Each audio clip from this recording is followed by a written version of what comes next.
আপনি কি কখনো এমন কোনো রহস্যের কথা শুনেছেন যেটা 130 বছর পরেও মানুষের রাতের ঘুম কেড়ে নেয়?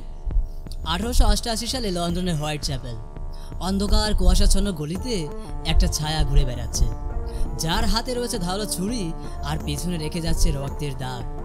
আর এই ছায়ার নাম জ্যাক দ্য রিপার। কিন্তু এই মানুষটা কে ছিল? একজন ডাক্তার যিনি মানুষ কাটার কৌশল জানতেন, নাকি একজন পাগল যে রাতের অন্ধকারে একা একা হাসতেন, আর নাকি এর থেকেও ভয়ঙ্কর কিছু? আজকের এই হারিম করা খুনের ঘটনা শুনলে আপনার গায়ে কাটা দেবে।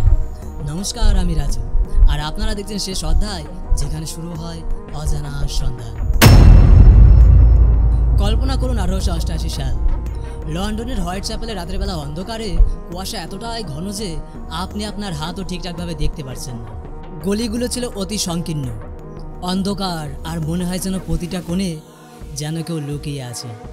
এখানে বাস করত হাজার হাজার মানুষ, ইহুদি, পুলিশ, আইরিশ, যারা দিনে 12 ঘন্টা করে কাজ করতো ঠিকই, আর রাতের বেলা খাবারের জন্য তাদেরকে রাস্তায় নামতে হতো।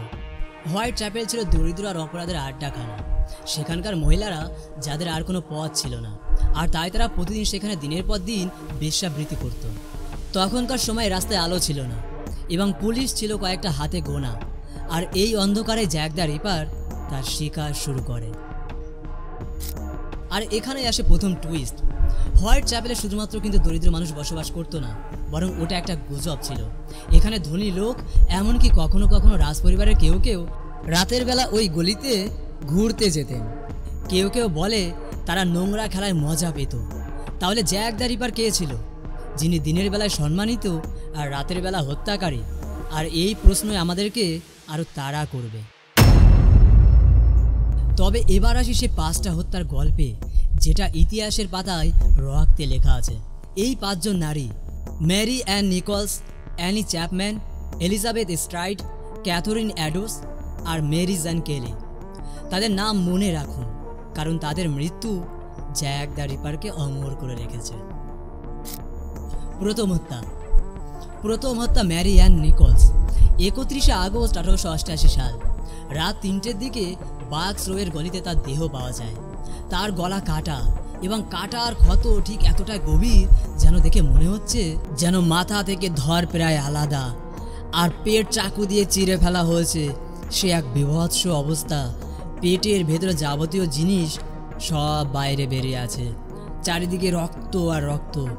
তবে পুলিশ ভেবেছিল এটা একক ঘটনা, কিন্তু তারা ভুল ছিল। আর এখানেই আসে প্রথম টুইস্ট।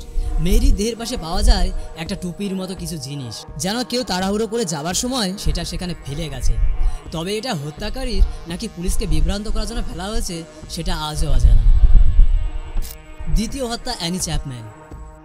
হ্যানবেরি স্ট্রিটে তার দেহ পাওয়া যায়। সেই একই রকম হত্যা, মাথা প্রায় ধর থেকে আলাদা এবং পেট কাটা। তবে এবার তার কিছু অঙ্গ নিখোঁজ করা হয়েছে। এখানে আসে দ্বিতীয় টুইস্ট। অ্যানি দেহের পাশে পাওয়া যায় একটা চামড়ার টুকরো। তবে সেটা অ্যানির নাকি হত্যাকারীর, পুলিশ সেটা আজও বুঝতে পারেনি।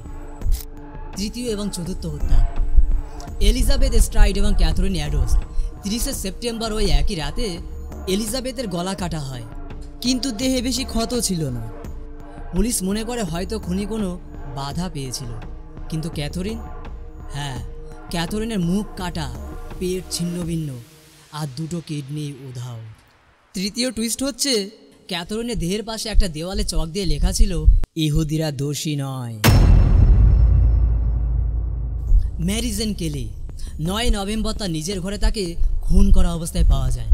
তার দেহ এমনভাবে কাটা হয়েছিল তাকে চেনা যায়নি, এবং চারিদিকে শুধু রক্ত আর রক্ত। হাত, পা, মাথা, দেহ সব আলাদা করে দেওয়া হয়েছিল, এবং চোখগুলো তুলে নেওয়া হয়েছিল, যেন দেখে মনে হচ্ছিল ঘরটা যেন একটা আস্ত কষাইখানা। তবে সব থেকে ভয়ানক টুইস্ট হচ্ছে, মেরি জেনের পাশে একটা আয়নায় রক্ত দিয়ে লেখা ছিল ইংরাজি জে অক্ষর। তবে এটা কি জ্যাকের সই, সেটা আমরা ধীরে ধীরে জানব। পরপর এই খুনগুলো হোয়াইট চ্যাপেলকে একটা দুঃস্বপ্নে পরিণত করে। রাস্তায় মানুষ বেরোতে ভয় পেত, এমনকি মহিলারা পর্যন্ত রাতে দরজা বন্ধ করে রাখতো এবং কাউকে ঢুকতে দিত না। কিন্তু পুলিশ বারবার ব্যর্থ হতে থাকে। কেন? কারণ তখনকার সময় ফরেন্সিক বিজ্ঞান ছিল না, ফিঙ্গারপ্রিন্ট, ডিএনএ এসব ছিল কল্পনার বাইরে। কারণ তখনকার সময় সাক্ষীদের উপরে বিশেষ করে নির্ভর হতে হতো। এত কিছু হয়ে গেল, হোয়াইট চ্যাপেলের গলিতে কেউ কিছু দেখেনি। তবে একজন সাক্ষী বলেছিল তিনি নাকি একজন লম্বা মানুষকে দেখেছে, তবে তার মুখে কালো কাপড় বাঁধা ছিল।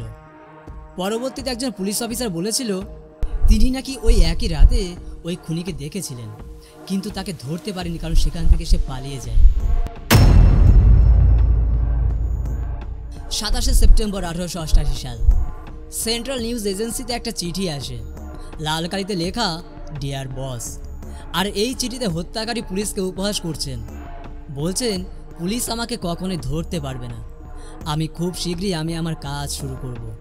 আর নিচে তার সই জ্যাক দ্য রিপার। আর এই চিঠি তাকে নাম দেয় জ্যাক দ্য রিপার।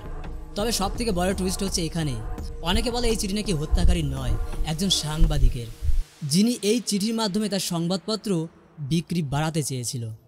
তাহলে জ্যাক দ্য রিপার নামটা কি একটা মিথ? আর এই প্রশ্ন আমাদেরকে পার্ট 2-এ নিয়ে যাবে। বন্ধুরা, জ্যাক দ্য রিপার কি সত্যি ওই ছুরিটা লিখেছিল, নাকি এই নামটা একটা মিথ্যা? তার ওই হাতের ছুরিটা কি শুধুমাত্র দরিদ্র নারীদেরকে লক্ষ্য করেছিল? পার্ট 2-তে আমরা সেটাই জানব। তাই দেখতে থাকো আমাদের এই নতুন নতুন সিরিজগুলো, এবং আমাদের চ্যানেলটা কিন্তু অবশ্যই সাবস্ক্রাইব করো আর শেয়ার করো তোমার বন্ধুদেরকে, আর অবশ্যই কমেন্ট করে জানাও যে কেমন লাগলো আজকের এই ঘটনাটা। আর বাই দ্য ওয়ে, তোমাদের কারো কাছে যদি এরকম কোনো ঘটনা থেকে থাকে তাহলে কিন্তু আমাদেরকে কমেন্ট সেকশানে কমেন্ট করে জানাতেই পারো, এবং আমাদের ইমেল দেওয়া আছে ডিসক্রিপশন সেকশানে, সেখানে কিন্তু অবশ্যই আমাদেরকে ইমেলে পাঠাতেই পারো। ওকে, বাই দ্য ওয়ে, দেখা হচ্ছে নতুন কোনো একটা এরকম এপিসোডে। ওকে।